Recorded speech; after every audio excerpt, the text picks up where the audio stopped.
샬롬 샬롬 샬롬 샬롬 샬롬. 하나님 사랑합니다. 여러분 주 안에서 사랑합니다. 14장 말씀이죠. 14장이 조금 길이가 있어요. 27절까지인데 오늘 15절부터 22절 중심으로 함께 내용을 살펴보고 저희들 은혜 받도록 합니다. 제사장 여호야다가 세상에 사는 모든 날에 요아스가 정직하게 행하였다. 2절에 보면 이렇게 말씀하죠.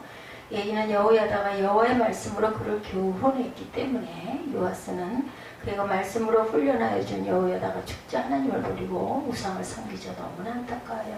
이런 까닭에 하나님은 왕이 율법서를 평생에 자기 옆에 두고 읽어 지켜 행하라고 말씀하시죠.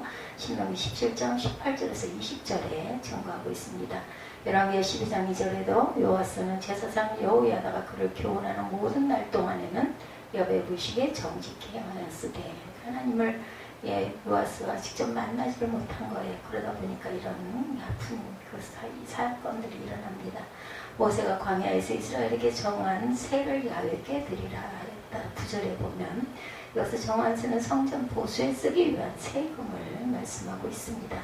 여호야다가 죽은 후에 17절에 어린 나이에도 불구하고 성전을 정결하게 하는 종교 계획을 하는 등 하나님 앞에 정직히 행한 요아스에게 있어서 여호야다의 죽음은 중요한 전환점이 됩니다. 요아스는 여호야다가 살아있을 동안에 분명히 야훼에 정직히 행하였고 여호와의 전에서 항상 번제를 드렸죠. 14절에 보면 그러나 그가 죽자 요아스는 방백들의 말을 듣고 하나님을 버리며 우상을 섬기기 시작하는 사건이 17절에서 22절까지 등장하고 있는데 그게 바로 오늘 본문의 내용이기도 합니다.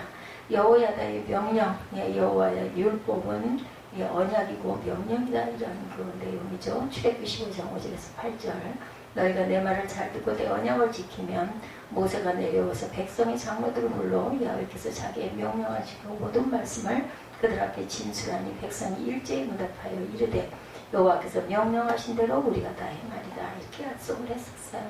신명기 4장 1, 2절에도 이제 내가 너에게 가르치는 규례와 법도를 듣고 준행하라. 내가 너에게 명령하는 말을 너희는 가감하지 말고 너에게 내리는 너희 하나님 야훼의 명령을 지켜라 이렇게 말씀하죠. 여호야다가 베푼 은혜에 대해서 22절에 말씀합니다. 요아스 왕이 이같이 스갈랴의 아버지 여호야다가 베푼 은혜를 기억하지 아니하였다. 이 베푼 은혜는 여호야다가 요아스에게 베푼 은혜는 그의 목숨을 건져내어 왕으로 세웠죠. 그리고 살아있는 동안 요아스에게 하나님 보시기에 정직히 행하도록 인도하죠. 여호야다가 130세까지인가 그렇게 살았어요. 그죠?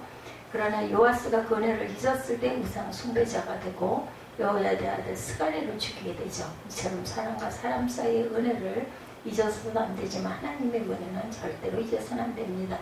고린도전서 15장 10절에 내가 나된 것은 하나님의 은혜로 된 것이니 내게 주신 그의 은혜가 헛되지 아니하여 내가 모든 사도보다 더 많이 수고하였다 이렇게 얘기하죠. 바울이 24장 요아스의 40년에 걸친 통치 행적에 관해서 기록하고 있습니다.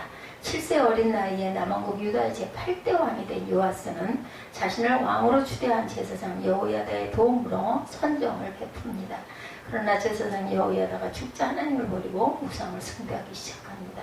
그는 선지자들의 경고에도 불구하고 하나님을 떠난 생활을 하다 결국 비참한 취부를 맞게 되죠.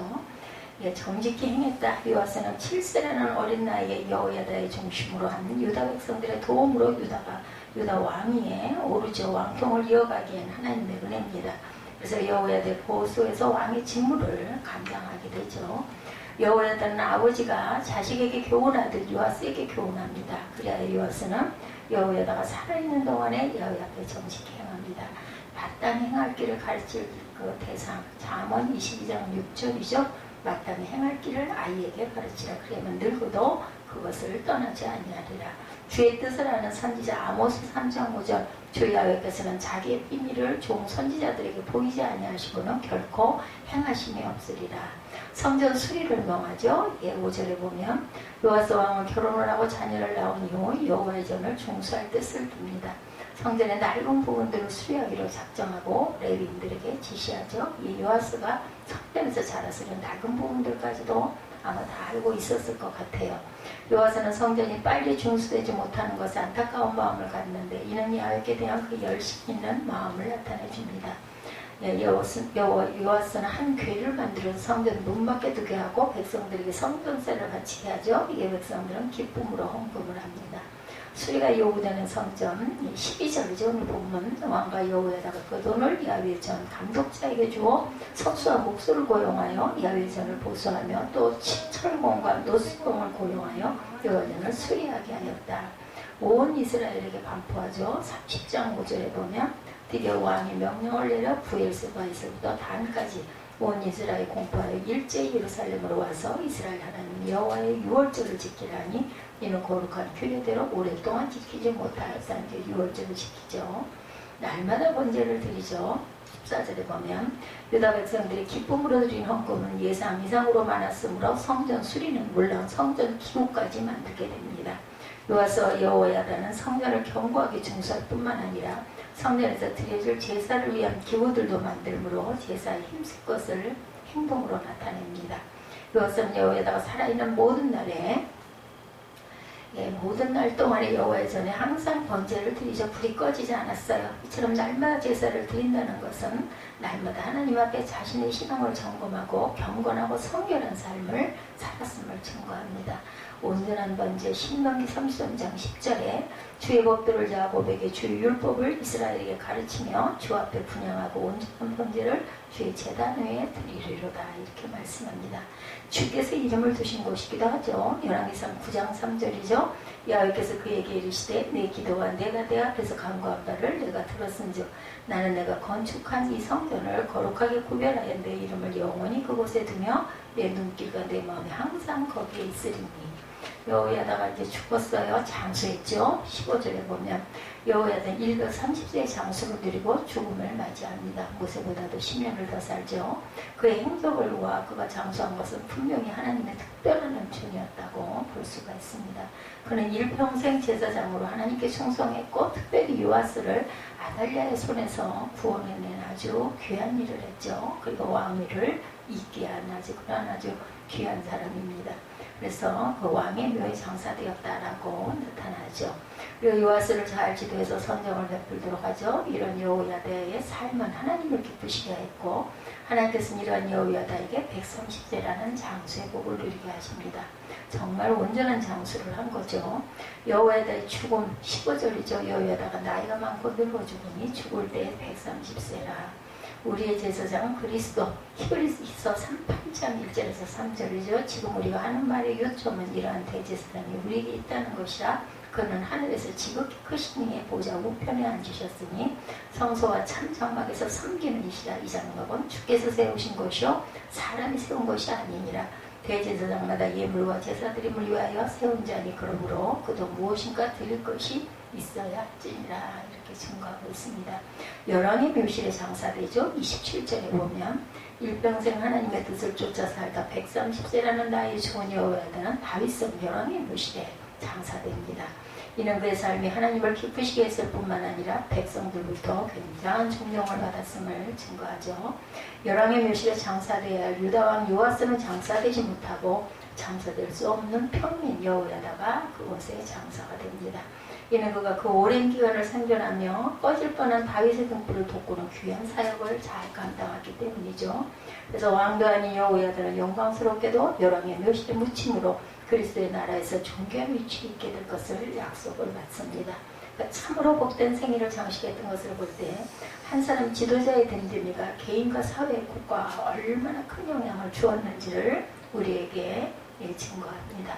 다윗이 장사된 곳 열왕기상 2장 10절 다윗이 그의 조상들과 함께 누워 다윗성에 장사되니 다윗이 이스라엘 왕이 된 지 40년이라 헤브론에서 7년 동안 다스렸고 예루살렘에서 33년 동안 다스렸다.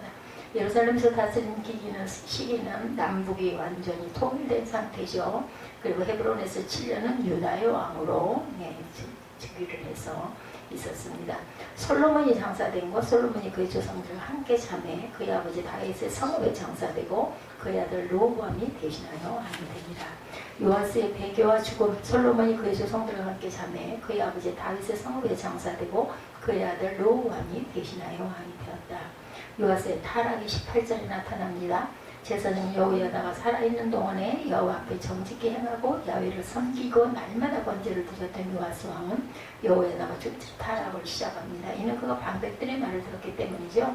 여호야다가 죽자마자 요아스는 자기에게 찾아온 감사한 신하게 아첨하는 말에 귀를 기울이기 시작해서 마침내 타락의 길로 돌아서게 된 것. 어찌 보면 또 여호야다가 있는 동안에 자기는 목소리를 내지 못하고 하라는 대로 따라하다 보니 돌아간 다음에는 그거에 어떤 그 뭐라 그래야 되나 부족했던 부분들이 돌출이 된 거 아닌가 이런 생각도 듭니다.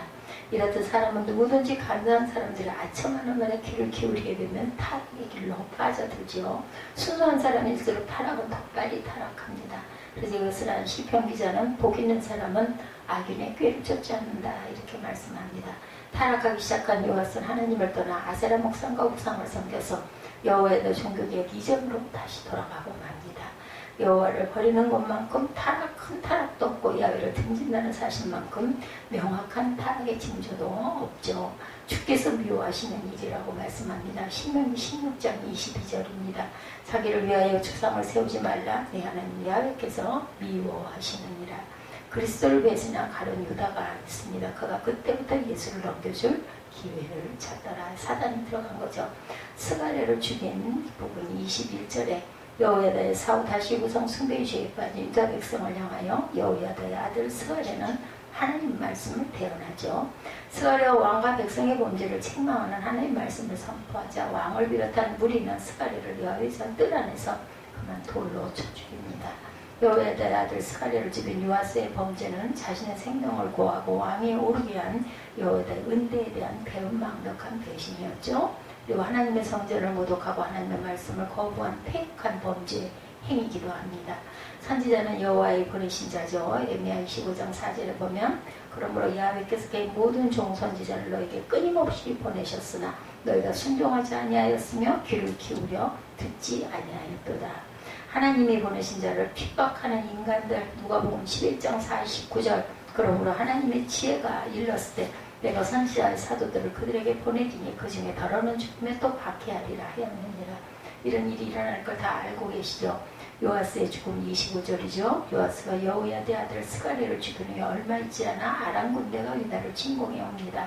아람 군대는 적은 무리로 왔지만 유다의 힘이 큰 군대를 이깁니다. 이때 아람과의 전투에서 요아스는 크게 부상을 당했는데 적군이 부상당한 요아스를 버리고 가자 그의 신복들이 그를 살해하죠. 이는 여호야다의 아들 스가랴를 죽인 요아스에 대한 하나님의 보응이기도 합니다. 꼭 심은 대로 거두게 되죠. 생명의 피를 찾아요. 창세기 9장 5절에 내가 반드시 너의 피 곧 너의 생명의 피를 찾으리니 짐승이면 짐승에게 사람이나 사람이 형제면 그에게서 그의 생명을 찾으리라 이렇게 말씀하고 있죠. 심은 대로 거두게 하시죠. 갈라디아서 6장 7, 8절 스스로 속이지 말라 하나님은 업신여김을 받지 아니하시나니 사람이 무엇으로 심든지 그대로 거두리라. 자기 육체를 위하여 심는 자는 육체로부터 썩을 것을 거두고 성령을 위하여 심는 자는 성령으로부터 영생을 거두리라. 그래서 보면 24장은 한 사람의 지도자가 얼마나 중요한가를 아주 뼈저리게 느낄 수 있는 그러한 장. 제사장 여호야다의 영향으로 유다 왕국의 평화와 번영과 안정이 찾아왔었죠. 그러던 그가 죽자 유다는 다시 불안한 정세에 접하게 됩니다. 우리는 의로운 삶을 살았던 여호야다의 삶을 본받아 죄악이 완영한 이 시대를 하나님의 말씀으로 개혁하는 성공에 서야 되겠죠. 예, 하나님 은혜를 부어주옵소서 하고 기도하죠. 오늘 우리가 읽은 성경은 남유다의 제8대 왕으로 40년간을 유다를 다스렸던 요아스 왕에 대한 기록. 그런 7살의 왕이 되어 47살의 젊은 나이에 죽습니다. 예, 정말 긴 세월을 어린 나이부터 시작을 해서 젊은 나이에 죽게 되죠. 그런데도 30년 동안 치기를 하죠. 불행한 왕이었습니다. 아버지가 죽고 자신의 형제들이 권력에 눈이 멀어 피도 눈물도 없는 할머니 아달리아에게 다 죽임을 당했어요. 자신도 죽을 뻔했는데 제사장인 고모부와 고모가 몰래 성전에 숨겨서 살았습니다. 고모부 이름이 여호야다죠. 큰 은혜를 입었어요. 그런데 그는 그 은혜를 어떻게 갚았을까? 22절에 요아스 왕이 이와 같이 스가랴의 아버지 여호야다가 100번 은혜를 기억하지 아니하고 그의 아들을 죽이니 그가 죽을 때 이르되 여호와는 감찰하시고 신원하여 주옵소서 하니. 그래서 스가랴를 죽이는 그런 아주 아픈 사건이죠. 은혜를 원수로 갚죠. 요아스라는 이름의 뜻은 야훼께서 주셨다라는 뜻을 갖고 있습니다. 그 은혜를 나타내는 이름인데 고모부의 아들을 그만 죽입니다. 그것도 하나님의 선지자였죠. 은혜를 원수로 갚습니다. 배은망덕한 인간이 되어버렸어요. 은혜를 헌신짝처럼 버리는 쓰레기 같은 인간이 되어서 결국은 왕의 묘실에 장사되지 못하고 여호야다는 평민이었는데 왕의 묘실에 장사가 되죠. 개들도 주인을 알아보는데 큰 은혜를 입고도 하나님과 남에게 입은 은혜를 손바닥 뒤집듯 배신한 인간이 되어버렸어요. 성경에 나오는 탕자처럼 부모님의 은혜를 손바닥 뒤집듯 쉽게 잊어버리면 안 되죠. 은 30냥의 스승을 인신매매한 가룟 유다와 같이 은인의 은혜를 배신으로 갚으면 절대로 안 되죠. 남편의 한량없는 은혜를 배신으로 갚은 고멜처럼 부부간에도 은혜를 배신으로 갚은 배우 명백한 부부가 되어서는 절대 안 됩니다. 개도 주인을 물지 않는데 하나님의 형상으로 지음받은 인간이 은혜를 원수로 갚으면 본인도 결국은 이런 비참한 삶을 나아가게 되죠.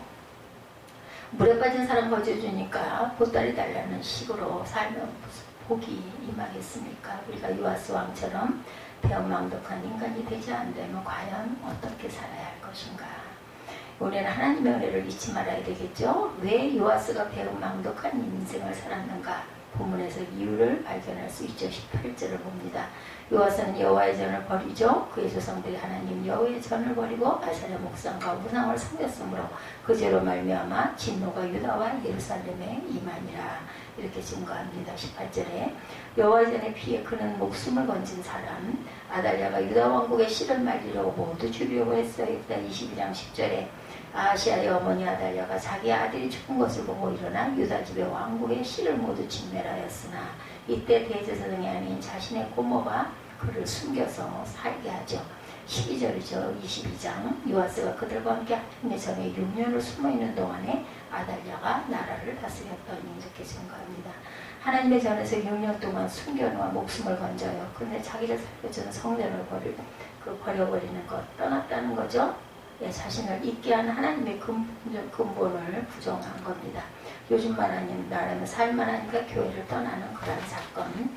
병들었을 때는 교회를 찾다가 건강해지니까 교회를 떠나고 앞이 깜깜하고 절망적일 때는 교회에 엎드렸다가 살만해지니까 교회를 떠나버리는 이것을 그러고 나서 뭘 해요? 18절에 아사랴 목상과 우상을 섬기죠. 오늘날로 보면 돈을 사랑하는 것 그리고 명예를 사랑하는 것 하나님은 뒷전으로 밀어버리는 것 그의 조상들이 하나님 야훼 전을 버리고 아세라 목상과 우상을 섬겼으므로 그 죄로 말미암아 진노가 유다와 예루살렘에 임하였다. 교회만 떠나는 것이 아니라 결국 하나님을 배신하죠. 17절을 봅니다. 여호야다가 죽었어요. 여호야다가 죽음에 유다 방백들이 와서 왕에게 절하며 왕이 그의 말을 듣고 18절에 그의 조상들이 하나님 야훼 전을 버리고 아세라 목상과 우상을 섬겼으므로 그 죄로 말미암아 진노가 유다와 예루살렘에 임하니라.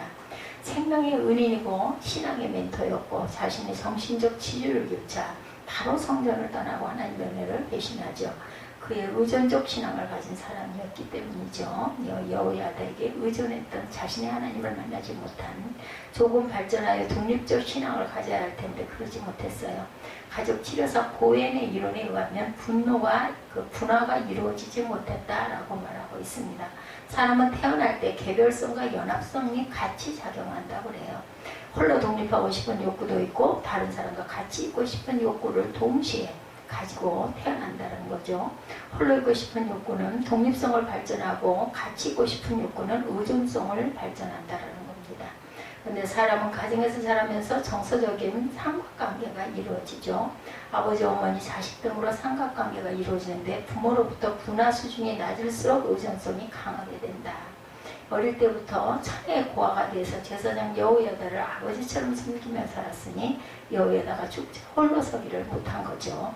우리는 의존적 신앙에서 주체적 신앙으로 발전해서 다른 사람에게도 영향을 주는 확장적 신앙으로 전진해 가야 할 줄 믿습니다. 의존성이 강한 그가 제사장의 죽자 결국 17절 18절과 같은 사건이 일어나죠. 그의 조상들이 하나님 야훼 전을 버리고 아세라 목상과 우상을 섬겼으므로 그 죄로 말미암아 진노가 유다와 예루살렘에 임합니다. 그러니까 정말 예, 그 나라의 대표가 잘 서야 합니다. 왕이 잘 서지 못하면 이런 사건이 일어나죠. 그의 말을 듣고 성전을 버리고 하나님을 배신하고 우상을 섬기죠. 인간이 이렇게 연약합니다. 은혜가 떨어지면 사단의 유혹에 쉽게 무너지죠. 시간이 지나자 자신이 어떻게 하여 살게 되었고 어떻게 왕이 되었는지 어떻게 그런 풍요를 누리게 되었는지 은혜를 잊어버리고 맙니다.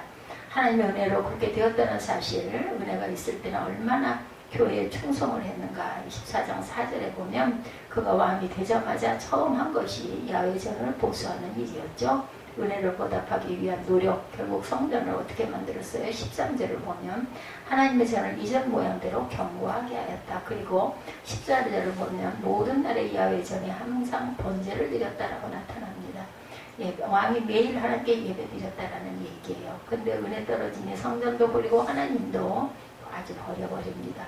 은혜로 시작한 인생 은혜로 마치지만 모든 것이 하나님의 은혜라는 사실을 절대로 잊지 말아야 되겠다.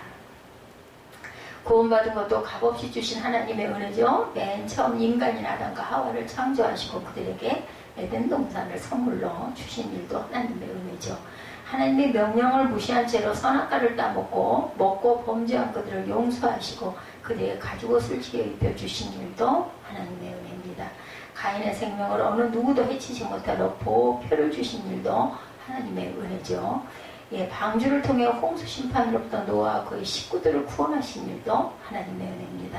바벨탑을 쌓던 사람들의 행동을 막으시고 범죄 한복판에서 인류 구원의 대역사를 이루기 위해 아브라함을 불러내신 일이나 아브라함을 비롯한 이삭과 야곱 및 요셉 등의 족장들에게 약속을 주시고 그것을 성취하시는 것 또한 하나님의 은혜로 이루어진 사건. 모세를 통해서 이스라엘 백성을 압제와 속박의 땅에서 구원하신 일도 하나님의 은혜죠. 시내산에서 십계명을 비롯한 각종 율법 규정들을 선물로 주신 일도, 약속의 땅 가나안을 선물로 주신 일도 다 하나님께서 베푸신 은혜입니다. 지금 우리가 예수를 구주로 영접하고 살아가는 것도 하나님의 한량없는 은혜죠. 험난한 세상에 이렇게 교회 다니는 것도 하나님의 은혜입니다. 예, 이렇게 항상 우리가 함께 거할 수 있는 가정을 주시고 직장생활을 할 수 있게 해주신 것 또한 건강 주신 것도 하나님의 은혜. 그럼에도 불구하고 이렇게 서서 견딜 수 있는 힘을 또한 주시는 것도 하나님의 은혜입니다. 지금 주어진 모든 상황을 하나님의 은혜로 받아들일 때 우리는 배은망덕한 삶을 살지 않게 되죠. 바알과 아세라, 즉 돈이 우리를 이렇게 만들어주신 것이 아니고 하나님의 은혜가 우리의 삶의 근원적인 힘과 에너지인 것을 우리가 느껴야 되죠. 강도도 은혜를 받으면 하나님의 자녀가 되지만 성자도 은혜가 떨어지면 마귀로 변한다라는 것. 천사도 은혜 떨어져 교만해지면 마귀로 변하지만 살인자도 은혜를 받으면 또한 성자가 되기도 하죠. 예, 어느 목사님이 집사님 댁 신방을 갔다고 그래요. 집이 참 좋아 보였다고 합니다. 아, 집사님 집이 참 좋습니다. 그러자 그 여자 집사님이 저희 남편이 아주 성실한 사람이라서 열심히 일한 덕분이죠. 이렇게 대답을 했다고 합니다. 아들이 쓰는 방을 보았더니 벽에 그 상장들이 많이 붙어 있더래요. 그래서 목사님이 아들이 공부를 잘하는 모양입니다 하고 칭찬을 했어요. 그러자 그 집사님이 기분이 좋아서 이 집안의 사람들이 머리가 좋다고 많이들 말을 많이 들어왔다고 하더군요. 이렇게 대답하더라는 거죠. 내 친구의 목사님은 한마디 더 칭찬을 해들었대요. 집사님은 인물도 예쁘시니 참 복을 많이 받으셨습니다. 근데도 집사님은 눈치를 못 채고 인물이야 부모님을 잘 만난 덕분이죠. 이렇게 대답했답니다. 잠시 뒤에 집사님은 다과를 준비해서 내옵니다. 그러나 목사님은 일체 손을 대지 않으셨어요. 그러니 함께 간 사람들도 덩달아 손을 내지 않고 지켜보고만 있었다고 합니다. 안절부절을 못하는 집사님을 보면서 목사님은 넌지시 이렇게 말했다고 합니다. 목사는 다과를 먹고 사는 존재가 아니라 하나님의 은혜를 먹고 사는 존재랍니다. 제가 다시 물어볼 테니 이번에는 잘 생각해서 대답해 보십시오. 그러면서 차례차례 다시 물었답니다. 집사님도 목사님의 무대를 알아차리고는 아집이 참 좋군요. 하나님의 은혜지요. 아들이 공부를 잘하는군요. 그것도 하나님의 은혜지요. 집사님은 남편도 잘 만나셨고 아들도 잘 두셨고 인물도 예쁘시니 정말 복이 많으십니다. 하나님의 은혜죠. 이 정답이죠. 평생 은혜로 살았던 바울 또한 나이나 된 것은 하나님의 은혜로 된 것이니 내게 주신 그 은혜가 헛되지 아니하여 내가 모든 사도보다 더 많이 수고하였으나 내가 아니요 오직 나와 함께 하신 하나님의 은혜로다. 그런 목사님이 돼야 됩니다. 그렇게 속으로 어째 졌다 이해하고 그냥 아닌 척하지 말고 그렇게 할 줄 아는 여유가 있어야 돼요. 고린도전서 15장 10절에 그러나 내가 나 된 것은 하나님의 은혜로 된 것이니 내게 주신 그의 은혜가 헛되지 아니하나니 내가 모든 사도보다 더 많이 수고하였으니 내가 한 것이 아니요 오직 나와 함께 하신 하나님의 은혜로다. 그래도 그 집사님의 형광등은 아니네요. 알려주고 다시 대답하라고 하니까 정답을 이해하죠. 또 그래서 또 똑같은 대답을 했으면 어땠을까 하는 생각이 저는 듭니다. 나를 지으신 이가 하나님의 나를 부르신 이가 하나님, 나를 보내신 이도 하나님, 나의 나 된 것은 하나님의 은혜다. 나의 달려갈 길 다 가도록, 나의 마지막 호흡 다 가도록 나를 보 십자가 풀게 하시니 나의 나 된 것은 하나님의 은혜라. 한량없는 은혜, 갚을 길 없는 은혜, 내 삶을 에워싸는 하나님의 은혜, 나 주저함 없이 그 땅을 밟음도 나를 붙드시는 하나님의 은혜, 한량없는 은혜, 갚을 길 없는 은혜, 내 삶을 에워싸는 하나님의 은혜. 우리가 정말 이 찬양할 때 정말 은혜롭죠. 예, 지옥에 갈 수밖에 없는 우리를 살린 것도 하나님의 은혜죠. 로마서 3장 24절 그리스도 예수 안에 있는 성령으로 말미암아 하나님의 은혜로 값없이 의롭다 하심을 얻은 자가 되었나니 이렇게 고백합니다. 내가 이만큼 사는 것도 하나님의 은혜고 가정도 직장도 자녀도 하나님의 은혜입니다. 평생 하나님의 은혜를 잊지 않고 살 때 배은망덕한 인간이 되지 않는다. 우리는 은혜의식을 가지고 이렇게 살아야 합니다. 모든 것을 은혜로 받아들이지 않으면 은혜의식이 떨어집니다. 그래서 배은망덕한 인간이 은혜의식이 없는 사람들이 다 공로의식이나 피해의식으로 살아가죠. 은혜를 은혜로 생각하는 성도의 근본적인 밑바탕에는 은혜의식이 있는 것이죠. 자동차를 움직이는 기름과 같은 역할, 성령이죠. 기름은 사람에게는 의식이 있죠. 병원에서 환자가 살아나면 의식이 깨어났다 이렇게 말하죠. 관계적 삶을 살기 위해서 의식 구조가 상당히 중요합니다. 살아있지만 아무렇게나 살고 정신없이 넉넉한 사람처럼 살면 사람들은 그런 사람을 의식이 없다 이렇게 말을 하죠. 민족의식이 없고 역사의식이 없고 신앙의식이 없다고 말을 합니다. 배은망덕한 인간들은 은혜의식보다는 당연의식을 가지고 살고 있다. 공로의식, 피해의식을 가지고 삽니다. 모든 것이 자기 노력으로 당연히 주어진 것이라 생각하기 때문에 의인에게 쉽게 안면 바꾸고 안면 몰수하고 배신하고 등을 돌리게도 된다는 것.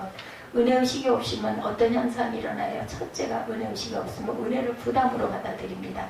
은혜로 받은 목사의 직분도 부담이 되고 장로, 권사, 집사의 직분도 부담이 됩니다. 19절을 보면 하나님께서 그에게 은혜의식을 가지게 하기 위해 선지자를 보내어 경고하죠.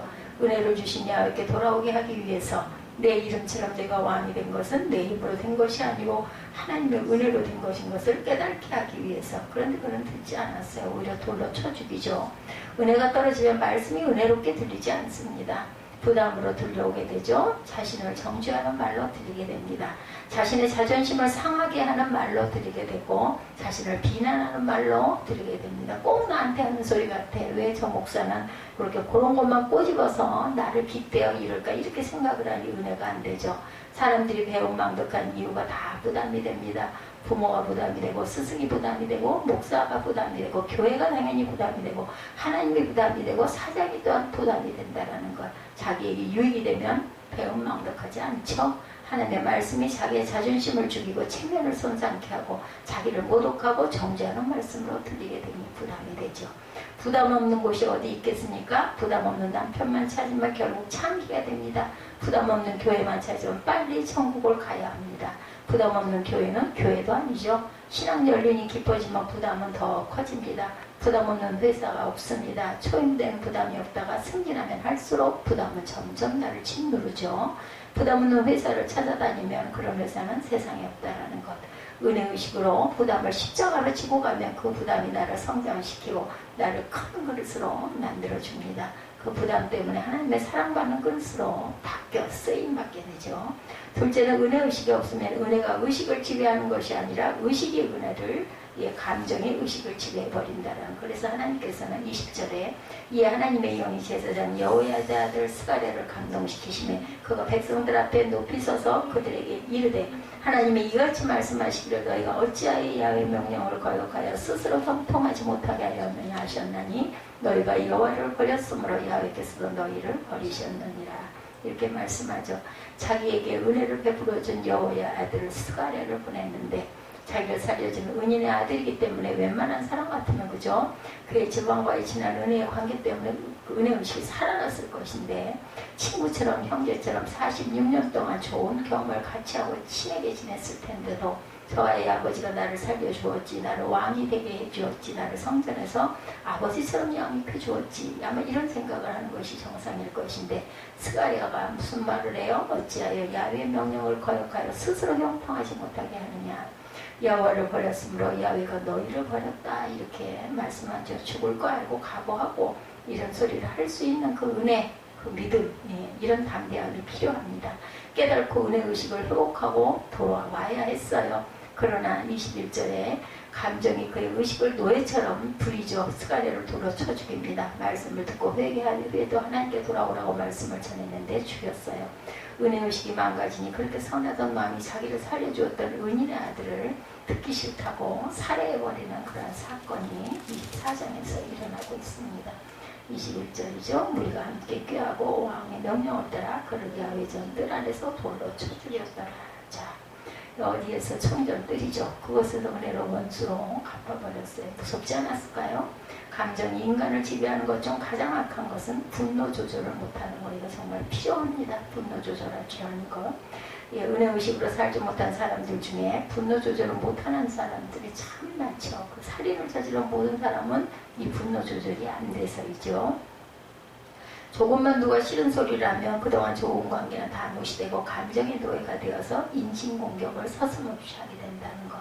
설교를 들으면서도 싫은 소리를 들으면 그동안 은혜 받은 것은 다 그냥 어디로 가버리고 설교자에게 무례하게 대하며 일어나 나가버리는 그런 일들. 요아스가 어릴 때 얼마나 상처가 많았겠습니까? 아버지 형제들 다 비참하게 죽고 자기 형제들을 할머니에게 처참하게 죽음을 당하고 자기 홀로 고아가 되어서 살았던 인생이었는데 얼마나 상처가 많았겠어요. 그래서 성격 장애가 일어난 거죠. 다른 사람의 주목과 인정에 목말라 있는 거, 우리 주변에도 많죠. 자신을 인정해주지 않으면 분노 조절을 못하고 폭발합니다. 이것이 점점 더 화가 되는 그런 그 내용들. 아킬레스건이 되어버리죠. 은인의 아들이 싫은 소리 한다고 참지 못하고 죽이고 맙니다. 그 말씀이 자신을 살리는 말씀이고 자기 인생길을 형통하게 하는 말씀이다. 얼른 돌이켰어야 했는데 그것을 아주 잘했던 사람이 다윗왕이었죠. 그것을 참지 못하고 배은망덕한 행동을 하죠. 하나님의 은혜를 전달하는 통로는 하나님의 말씀과 기도, 성리의 세례와 성찬식을 통해서 전달이 됩니다. 설교는 보편적인 은혜받은 방편이기 때문에 중요하죠. 은혜가 저수지라면 말씀은 은혜를 전달하는 파이프와 같다라는 것을 잊지 맙시다.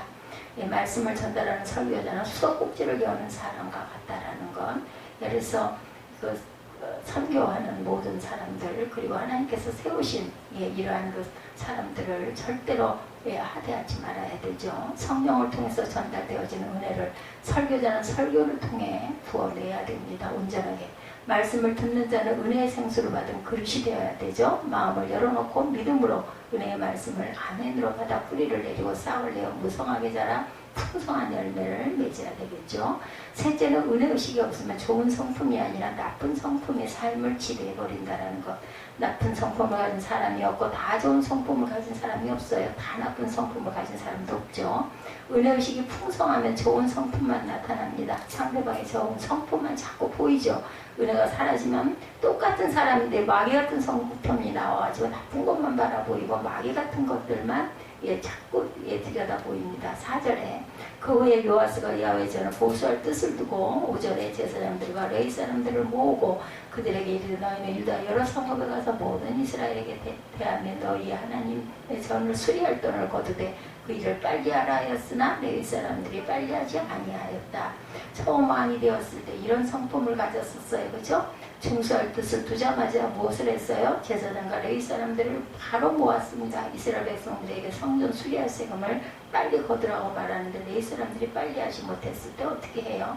6절에 보면 왕이 대제사장 여호야다를 불러 이르되 내가 어찌하여 레위 사람들을 시켜 여호와의 종 모세와 이스라엘의 회중이 성막을 위하여 정한 세를 유다와 예루살렘에 거두게 하지 아니하였느냐 하니, 이렇게 어린 나이였음에도 불구하고 이런 일을 했던 사람, 자신의 생명을 살려주신 분이지만 대제사장 여호야다를 꾸짖기도 했어요. 공사를 분명하게 합니다. 왕이 진두지휘하죠. 열정을 보입니다. 8절 보면 헌금궤를 만들어서 백성들을 아주 직접 헌금하게 하죠. 10절에 또한 모든 방백과 백성들이 기뻐하여 마치기까지 돈을 가져다 궤에 던지니라 백성들이 기쁘게 그것을 받아들이죠. 7절에 왕과 여호야다가 그 돈을 야훼전 감독자에게 주어서 석수와 목수를 고용하고 여호와전을 보수하여 철공과 노쇠공을 고용하여 여호와전을 수리하게 하였더니 왕이 직접 제사장과 함께 공사 책임자를 임명하여 성전 수리를 하기도 했어요. 마침내 성전을 본래대로 아름답게 튼튼하게 보수하죠. 그곳에 가서 하나님께 예배를 드리는 14절 공사를 마친 후에 그 남은 돈을 왕과 여호야다 앞으로 가져왔으므로 그것으로 여호와의 전 쓸 그릇들을 만들었습니다. 곧 선교 제사 드리는 그릇 또 숟가락과 금은 그릇이라 여호야다가 세상에 사는 모든 날에 여호와의 전에 항상 번제를 드렸더라. 성전에 불이 꺼지지 않았어요. 여호야다가 살아있는 동안에 여호와의 성전에 규칙적으로 드리는 번제물이 끊어지지 않았습니다. 그랬던 그가 여호야다가 죽은 후에 폭력적이고 살인적인 성품을 드러내죠. 어떤 목사님이 쓴 내가 이렇게 행동하는 이유는 이라는 책에 보면 57가지의 성품을 말하고 있다고 합니다. 그 성품 중에 죄악을 만드는 나쁜 성품에는 18가지가 있다고 합니다. 거짓, 영리성, 교만, 탐욕, 보복, 악독, 변절, 무책임, 부정적 언어, 이기심, 증오, 분노, 과격, 배은망덕, 시기와 질투, 간사, 음란, 우상숭배 등으로 말하죠. 이 나쁜 성품들은 하나님이 싫어하는 죄악을 만들고 이 성품을 많이 가지고 있으면 죄성이 나타나 자신과 다른 사람들에게 피해를 주게 된다. 이런 성품들이 우리에게 다 있어요. 크고 작게, 그죠? 의로움을 만드는 좋은 성품은 20가지가 있는데 정직, 배품, 관용, 선함, 의리, 책임감, 이타성, 사랑, 경고성, 보온, 순종, 화합과 양보, 감사, 순리, 겸비, 친절, 자비, 온유, 인내, 낙관성. 이 성품들은 하나님께서 기뻐하시는 의와 선행들을 계속 만들고 다른 사람들에게 유익을 주고 주변에 좋은 평을 듣게 합니다. 단점을 갖고 있는 성품에는 13가지가 있다고 나옵니다. 내향성, 냉정, 나약, 소심, 옹졸, 열등감, 불평, 불만, 부정적, 나태, 소극성, 자만, 조급, 독선, 비관 등이라고 그러죠. 이 성품들은 죄악성에 가까워서 죄를 짓도록 만들기 때문에 반드시 고치지 않으면 신앙생활에 전혀 도움이 되지 않고 오히려 부족한 오점만을 남깁니다. 장점을 가지고 있는 성품 6가지는 외향성, 담대함, 긍정성, 근면, 적극성, 결단력. 장점이 많은 성품들은 의를 형성하는 데 도움이 되고 남들에게 좋은 평을 들을 뿐만 아니라 하나님께도 복받을 그러한 심성들이죠. 이런 성품이 저와 우리 성도님들에게 모두 다 있죠. 그런데 은혜의식 속에서 살 때는 좋은 성품 20가지 장점을 가지는 성품 6가지가 삶을 지배하죠. 은혜가 떨어져 은혜의식이 없어지면 나쁜 성품 18가지 단점을 가지고 있는 성품 13가지가 고개를 들고 기승을 부리게 된다는 것. 이런 나쁜 성품이 춤을 추면 개인이 더러워지고 가정이 비참해지고 교회가 싸움터가 되고 하나님의 영광이 가려지게 되죠. 예, 소 목사님은 신앙인들은 나쁜 것은 곤란하고 좋은 성품을 내 것으로 만들도록 훈련을 받아야 되는데 결국 좋은 성품을 갖게 하는 것은 주권자인 하나님의 말씀을 주입하는 것이 최장책이다. 이 책에 이렇게 정리가 되어 있다고 그래요. 좋은 성품을 갖게 하기 위해서는 십계명을 철저히 지키고 모든 예배에 참석해 하나님께 영광을 돌리며 매일 기도를 드리는 3가지만 하면 예, 모든 것들을 다 잘할 수 있다. 이렇게 정리되어 있다고 그래요. 예, 스탈린 우리가 잘 알죠? 기독교 계통 학교를 다니며 신학교육까지 받은 사람이었다고 그래요. 주변 지도자들 신앙과 심성을 바라주지 않았기 때문에 결국은 이렇게 나쁜 악한 자가 되죠. 김일성은 모친이 권사였고 본인도 교회를 다녔지만 동족 전쟁을 일으켰고 북한 땅의 교회를 없애버린 이유가 부모나 지도자가 그 마음을 바로잡아 주지 않았기 때문에 우리는 하나님의 말씀으로 망가진 성질로 치료를 받아야 됩니다. 말씀으로 훈련을 받아서 복받은 성품을 갖고 갈 줄 알아야 되겠죠. 하나님의 은혜로 하나님의 성품에 온전하게 참여하시는 저와 여러분들이 되시기를 주님의 이름으로 축복합니다.